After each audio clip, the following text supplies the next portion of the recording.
तो hello my dear students, कैसे हैं आप लोग? बहुत बढ़िया जी। हाइब्रिडाइजेशन संकरण 02 लेकर आ गया हूं। केमिकल बॉन्डिंग के टॉपिक्स चल रहे हैं जिसमें हाइब्रिडाइजेशन 02। पहला लेक्चर क्या था? हाइब्रिडाइजेशन 01, जिसके अंदर हमने क्या क्या चीजें पढ़ी है। तो डियर स्टूडेंट्स, उसमें हमने सिर्फ इंट्रोडक्शन पढ़ा है। हाइब्रिडाइजेशन कौन कौन से टाइप के होते हैं, हाइब्रिडाइजेशन क्या होता है, हाइब्रिडाइजेशन जो होता है कौन कौन से टाइप के होते हैं। दूसरी चीज, हाइब्रिडाइजेशन की जो होती है ज्योमेट्री क्या होती है। ये चीजें जो है पिछले वाले लेक्चर के अंदर हम पढ़ चुके हैं। अगर पिछले वाला लेक्चर नहीं पढ़ा है या नहीं देखा है तो प्लीज आपको मैंने लिंक डिस्क्रिप्शन बॉक्स में दे दी है, वहां जाइएगा, वहां से अच्छे से इसको पढ़ लीजिएगा। अब बात आती है हाइब्रिडाइजेशन 02। ये क्यों लेके आया हूं भाई? अभी तक हमने जो है हाइब्रिडाइजेशन का सिर्फ इंट्रो पढ़ा है। अभी तक हमने हाइब्रिडाइजेशन निकालना नहीं सीखा है किस तरह से। दो मेथड्स होती है हाइब्रिडाइजेशन निकालने की। एक तो फॉर्मूला मेथड होती है, बहुत ही अच्छी मेथड है फॉर्मूला, डायरेक्टली चुटकियों में आप जो है क्या निकाल दोगे, हाइब्रिडाइजेशन निकाल दोगे। दूसरी मेथड होती है स्ट्रक्चर की, जिसमें स्ट्रक्चर आपको खुद या तो बनानी है या फिर स्ट्रक्चर दी हुई हो तो आप उससे डायरेक्टली हाइब्रिडाइजेशन जो है वह कैलकुलेट कर सकते हो। दोनों मेथड आज ही पढ़ने वाले हैं, बिल्कुल आज ही दोनों मेथड पढ़ेंगे। लेकिन उससे पहले अपने को क्या करना पड़ेगा? उससे पहले पीवी सर की क्लासेस, ये आपका अपना चैनल है, इस चैनल को आपको सब्सक्राइब करते हुए बेल आइकन जरूर दबाना है, ताकि ऐसे ही इंफॉर्मेटिव और सिलेबस रिलेटेड जो है वीडियोस लगातार आपको मिलती रहे।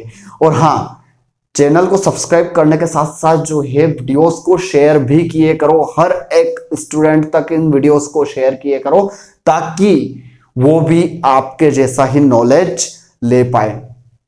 तो आप देख रहे हैं पीवी सर की क्लासेस और मैं हूं पवन विश्वकर्मा। तो डियर स्टूडेंट्स, आपको दिखाई दे रहा होगा यहां पर चुटकियों में हम यहां पर ये डेटा जो लिखा हुआ है, इस डेटा की बदौलत हम चुटकियों में क्या कर लेंगे, हाइब्रिडाइजेशन को कैलकुलेट कर लेंगे। कोई भी एलिमेंट दे दिया जाए, कोई भी कंपाउंड हमें दे दिया जाए, उसका हाइब्रिडाइजेशन हम चुटकियों में यहां पर कैलकुलेट कर लेंगे। सबसे पहले मेन चीज बात बता दूं मैं, मेन बात यह है कि हाइब्रिडाइजेशन जो होता है वह सेंट्रल एटम का ही कैलकुलेट होता है। हाइब्रिडाइजेशन सेंट्रल एटम का ही कैलकुलेट होता है। इस हिसाब से मैंने 3 फॉर्मूले लिख रखे होंगे। आप तो सोच रहे होंगे सर इतना बड़ा डेटा है तो चुटकियों में कैसे? भाई कुछ नहीं करना है।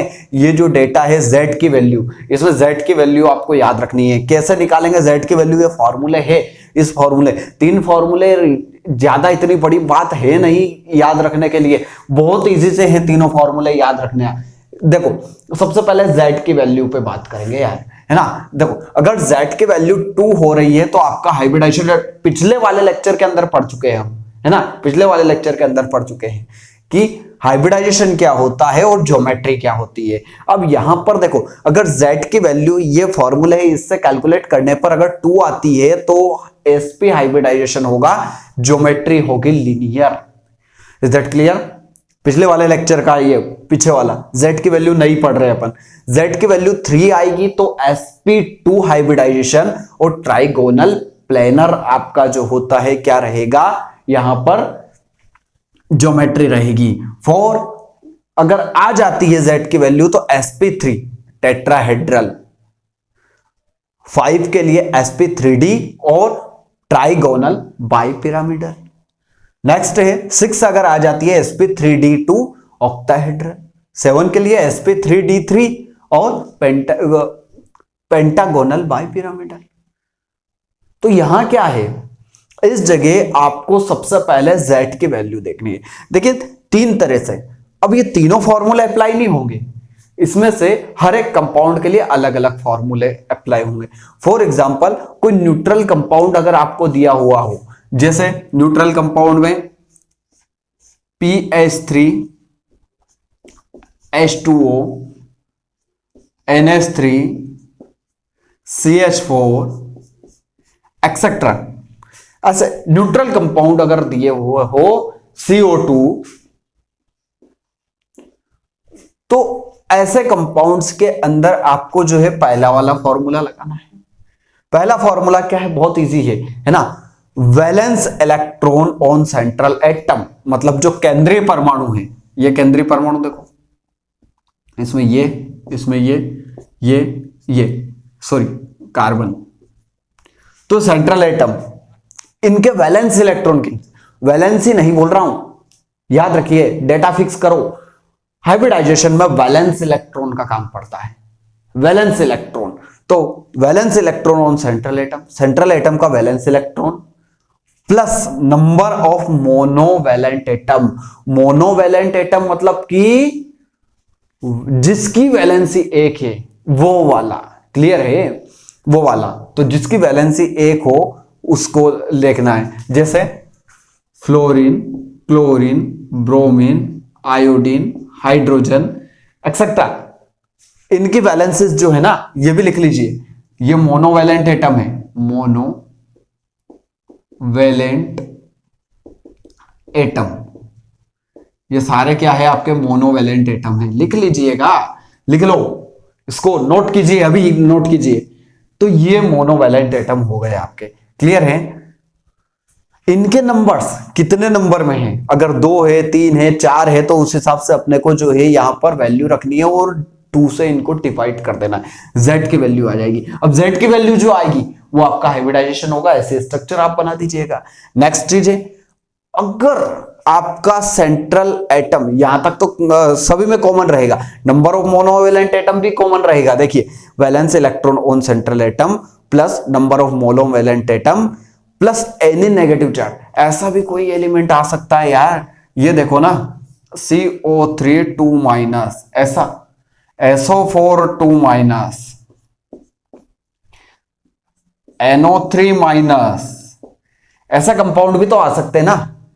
ऐसे कंडीशन में जब नेगेटिव चार्ज आ जाए तो उन नेगेटिव चार्ज को इसमें ऐड करना है और डिवाइडेड बाय 2 कर देना है। देखिए नेगेटिव चार्ज कैसे, ये देखिए, अगर नहीं आता है तो ऊपर वाला फॉर्मूला यूज कीजिए, और अगर आ जाता है तो उसमें प्लस नेगेटिव चार्ज कर दीजिए। अगर कोई पॉजिटिव चार्ज आ जाए, NH4 प्लस, ये आ सकता है। तो डियर स्टूडेंट्स, अब अपन निकालते हैं, जैसे एक हाइब्रिडाइजेशन निकालते हैं CH4 का, इसको निकाल के देखते हैं।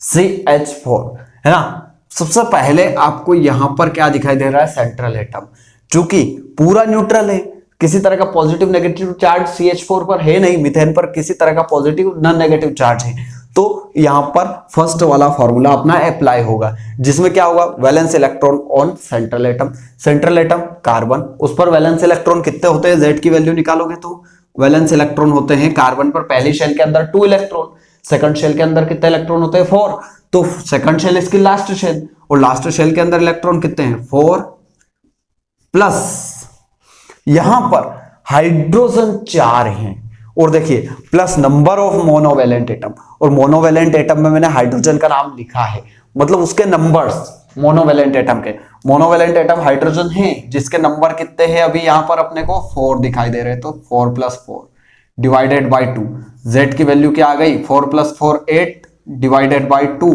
कितनी वैल्यू आ गई, इससे अगर इसको काटोगे तो ये वैल्यू 4 आएगी, और 4 मतलब कि ये क्या आ रहा है, देखो ये 4 के लिए टेट्राहेड्रल, कौन सी स्ट्रक्चर आएगी, टेट्राहेड्रल स्ट्रक्चर। अब ज्योमेट्री के लिए आपको पिछला वाला वीडियो, पिछला वाला लेक्चर जरूर देखना है, और वो पिछला वाले लेक्चर की लिंक मैंने पहले भी बोला है डिस्क्रिप्शन बॉक्स में दे रखी है, डिस्क्रिप्शन बॉक्स में चेक कर लीजिएगा, अच्छे से उसको नोट डाउन कीजिएगा, अच्छे से पढ़िएगा। ओके, यहां देखिए टेट्राहेड्रल, इधर देखेंगे अपन कैसे स्ट्रक्चर बनाएंगे। पहले तो कार्बन, टेट्राहेड्रल की स्ट्रक्चर ऐसे ही बनती है, ये देखिए, ये और ये हाइड्रोजन, ये हाइड्रोजन, ये हाइड्रोजन, ये हाइड्रोजन, ये है आपके टेट्राहेड्रल की स्ट्रक्चर। आप चाहे तो इनको इस तरह से मैच कर देंगे, चाहे तो ऐसे इनको मैच कर दूं, ये टेट्राहेड्रल की स्ट्रक्चर बन गई CH4, क्लियर है ना। इसी तरह से एक और देखते हैं अपन, यहां पर देखते हैं PH3 की स्ट्रक्चर में क्या देखने को मिलेगा अपने को, अच्छा इनके नाम A, B, और सी, ये फॉर्मूले इस तरह से कर देता हूं मैं, एबीसी। एबीसी मतलब यहां पर देखिए 1 और यहां 2 नंबर दे रहा हूं, इसीलिए मैंने उधर भी उधर एबीसी कर दिए हैं, है ना। यहां देखिए अब Z की वैल्यू इसके अंदर निकालते हैं। फॉस्फोरस सेंट्रल एटम है, तो यहां पर देखो valence electron on central atom, central atom पर वैलेंस इलेक्ट्रॉन कितने हो जाते हैं, फॉस्फोरस पे 5 होते हैं।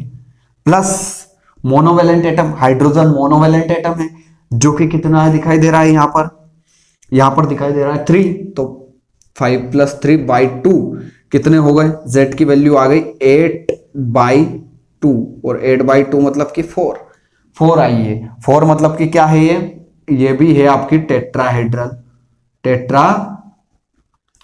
ये भी टेट्राहेड्रल आई, लेकिन यहां 4 हाइड्रोजन से यहां 3 हाइड्रोजन, इसका मतलब यहां 3 हाइड्रोजन है, इसका मतलब इसमें एक लोन पेयर है। कैसे स्ट्रक्चर बनेगी, देखो स्ट्रक्चर इस तरह से, फॉस्फोरस एक हाइड्रोजन यहां, एक हाइड्रोजन यहां, एक हाइड्रोजन यहां, और ये एक लोन पेयर यहां,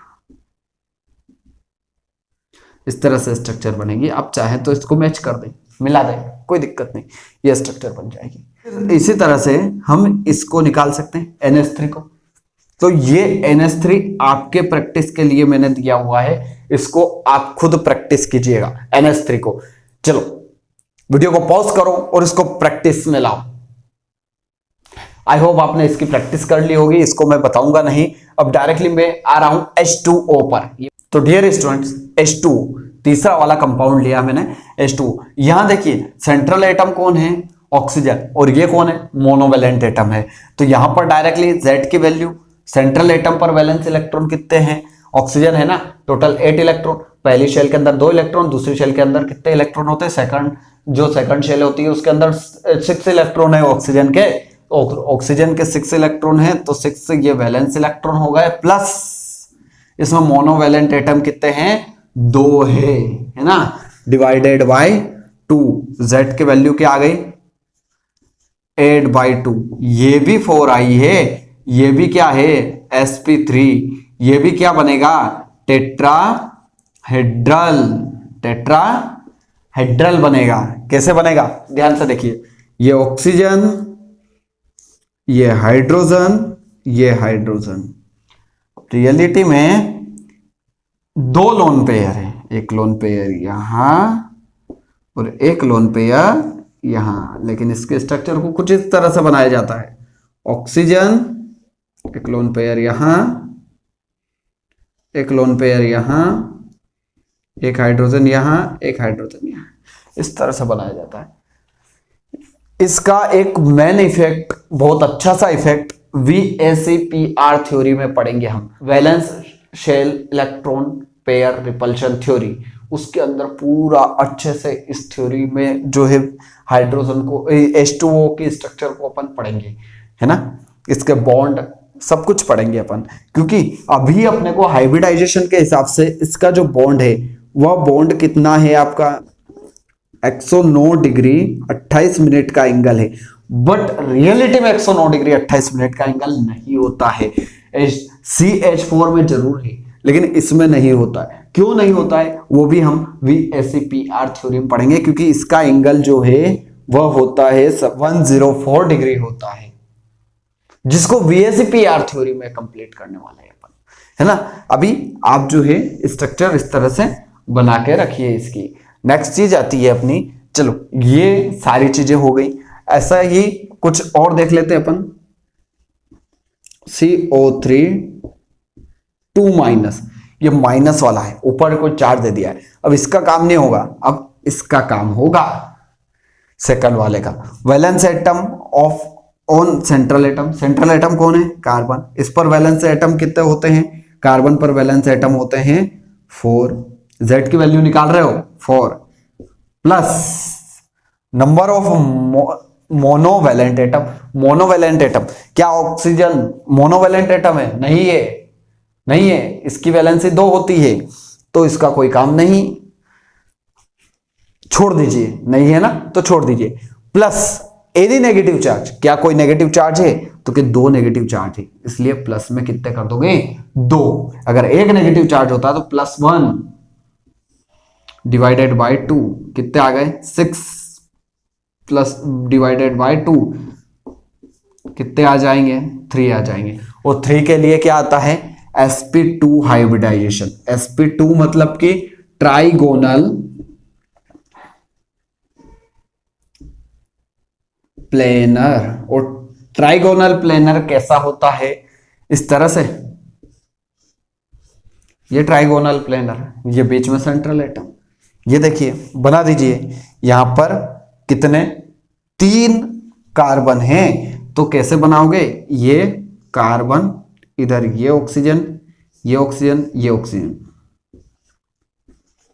2 माइनस है किसी भी, ये मान लो इसको इसको, इन दोनों को 2 माइनस दे दिए मैंने, तो इसके बीच में जाहिर सी बात है डबल बॉन्ड होगा, जाहिर सी बात है ना डबल बॉन्ड होगा। और ये इस तरह से ये स्ट्रक्चर कंप्लीट हो जाती है, स्ट्रक्चर कंप्लीट हो गई। ये है CO3 2 माइनस के स्ट्रक्चर है। समझ में आ रहा ना किस तरह से हाइब्रिडाइजेशन निकाल रहे हैं, किस तरह से अपन जो है इसकी ज्योमेट्री बना रहे हैं, हाइब्रिडाइजेशन फटाफट निकाल रहे हैं हम। कैसे, सिर्फ सेंट्रल एटम पर वैलेंस इलेक्ट्रॉन देख कर ही वैलेंसी जो है अपन कैलकुलेट कर रहे हैं ना। अब एक और चीज,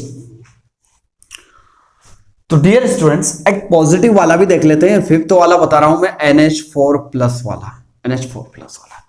ध्यान से देखो, Z की वैल्यू निकालो, नाइट्रोजन यहां पर।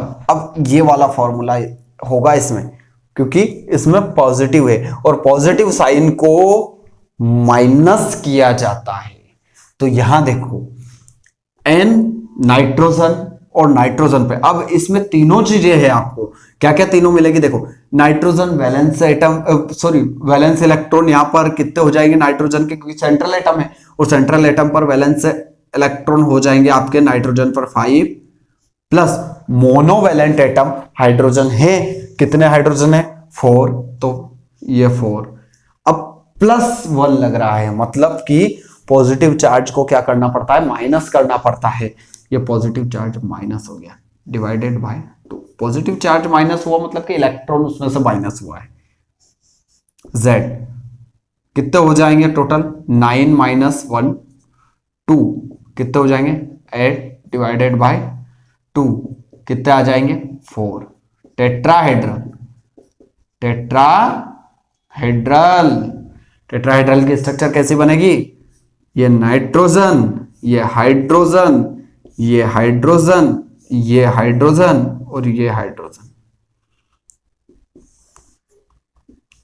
इस स्ट्रक्चर में प्लस चार्ज लगा दो, ये आपकी स्ट्रक्चर बन गई है। क्लियर है ना। अब एक और स्ट्रक्चर अपन देखते हैं XeF4 की।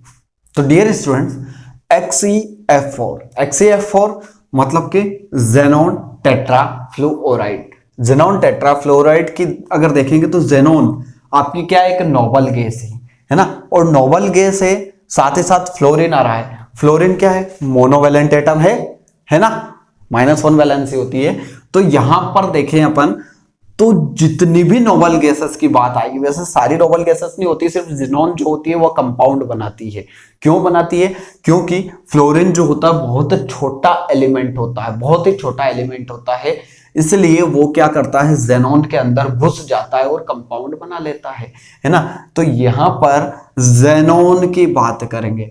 जेनॉन जो होती है एक नोबल गैस है, और नोबल गैसेस का जो होता है वह ऑक्टेट हमेशा कंप्लीट होता है। इसलिए जब भी नोबल गैस की बात आएगी, valence electron on central atom, central atom पर वैलेंस इलेक्ट्रॉन हमेशा कितने होंगे, 8 रहेंगे। कितने होंगे, 8 रहेंगे। प्लस यहां पर number of monovalent atom, number of monovalent atom, monovalent atom fluorine है यहां, जिसके नंबर्स कितने हैं यहां 4 डिवाइडेड बाय 2, क्योंकि पॉजिटिव नेगेटिव चार्ज है नहीं, कोई दिक्कत नहीं। Z की वैल्यू क्या आ गई 12, और Z की वैल्यू क्या आ गई, यहां पर आ गई 6 मतलब कि sp3d2, क्या ये sp3d2, ये स्ट्रक्चर, ये आपकी वैल्यू आई है। अब ये वाली वैल्यू आई है sp3d2। ध्यान से देखो क्या बनता है इससे, sp3d2 से ऑक्टाहेड्रल स्ट्रक्चर, ऑक्टाहेड्रल स्ट्रक्चर। कैसी बनेगी ऑक्टाहेड्रल स्ट्रक्चर? देखिए XE, एक फ्लूओरिन यहां, एक फ्लूओरिन यहां, एक फ्लूओरिन यहां, एक फ्लूओरिन यहां, एक लोन पेयर यहां, एक लोन पेयर यहां, ऐसी बनती है ना ऑक्टाहेड्रल स्ट्रक्चर। ये ए कंपाउंड, एक इधर एक इधर एक इधर एक इधर, ये सारे एक प्लेन के अंदर रहते हैं। तो ये देखो एक प्लेन के अंदर हैं सभी।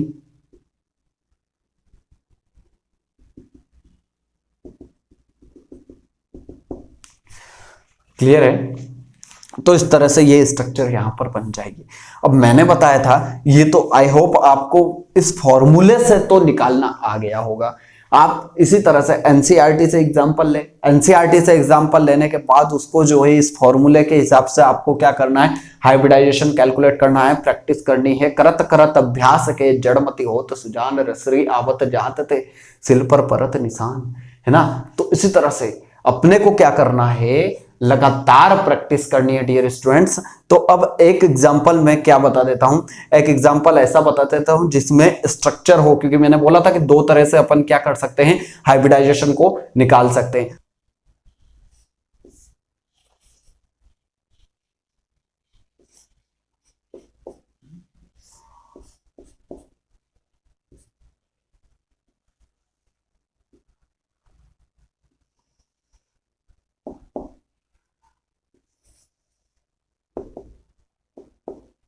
तो डियर स्टूडेंट्स यहां पर एक स्ट्रक्चर दे दी है और हमसे पूछा है कि भाई इसमें हाइब्रिडाइजेशन बताओ। हाइब्रिडाइजेशन अपने को बताना बहुत इजी हो जाती है। अगर स्ट्रक्चर अपने को दे दी है तो हाइब्रिडाइजेशन निकालना और ज्यादा इजी हो जाता है। यार कैसे? तो यहां देखो सबसे पहले हम देखते हैं हाइब्रिडाइजेशन निकालने के लिए हाइब्रिडाइजेशन होता क्या है, इसको देख लेते हैं। हाइब्रिडाइजेशन, जेड मतलब हाइब्रिडाइजेशन। हाइब्रिडाइजेशन क्या होता है? हाइब्रिडाइजेशन होता है number of lone pair plus bond pair, मतलब कि बॉन्ड पेयर और लोन पेयर का जो है वो क्या होता है, दोनों का सम होता है। पिछले वाले वीडियो में ये चीज बता रखा है मैंने। तो देखिए यहां पर देखते हैं अपन z की वैल्यू डायरेक्ट यहीं से निकालते हैं। बॉन्ड पेयर यहां कितने हैं, एक और एक, ये देखिए ये तो बॉन्ड पेयर है।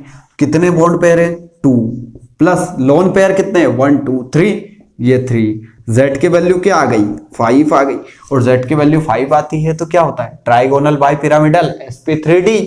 हमें डायरेक्टली पता चल जाएगा ये sp3d है और ये जो स्ट्रक्चर है ये है trigonal bi pyramidal. Trigonal bi pyramidal. एक और स्ट्रक्चर कुछ इस तरह से दे रखी हो आपको, XE F, इधर भी F, यहां भी F हो, यहां भी आपकी F हो, इस तरह से F दे रखा है। इधर भी आपको क्या दे रखा है, F दे रखा है, यहां भी F दे रखा है, सभी जगह F। और यहां पर एक बीच में लोन पेयर भी दे रखा है। अब जाकर आपसे पूछा है कि बताइए इसमें हाइब्रिडाइजेशन क्या होगा और ये स्ट्रक्चर जो है यह किस टाइप की स्ट्रक्चर है, कौन सी ज्योमेट्री है। तो यहां पर सबसे पहले अपने को देखना पड़ेगा यार F कितने हैं। ये तो बन क्या रहा है, XEF 1 2 3 4 5 6, XEF6 है, XEF6 और एक लोन पेयर भी है। इसका मतलब इसमें स्ट्रक्चर अगर देखेंगे ना तो Z की वैल्यू के लिए bond pair plus lone pair, bond pair plus lone pair. तो बॉन्ड पेयर क्या है यहां पर, बॉन्ड पेयर कितने हैं देखो 1 2 3 4 5 6, 6 तो बॉन्ड पेयर है प्लस एक लोन पेयर है। Z की वैल्यू कितनी आ गई, 7 आ गई। और Z की वैल्यू 7 मतलब sp3d3 क्या आ गया, हाइब्रिडाइजेशन इसके अंदर आ गया sp3d3। और इसको क्या बोलते हैं अपन, पेंटागोनल